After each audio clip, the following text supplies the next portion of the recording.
Okay mga papi, done installation po tayo dito sa Honda Click 160. Ito po yung mga in-install natin kay Sir Zenlo X6 na 100 watts. So ito po. So ang ginamit natin bracket dyan is RM LED bracket para sa Honda Click 160.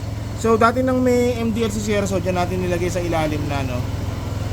So previously, yan. So ito yung bagong install natin, yung Zenlo X6 na 100 watts. Kanya, ganyan siya kalaki. Wala. Ilaw niyan,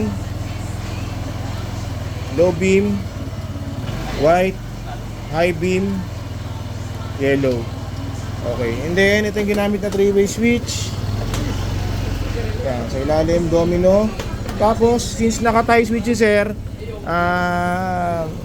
yung passing sa maliit na ilaw ba passing? Kaya asa-asabay, okay.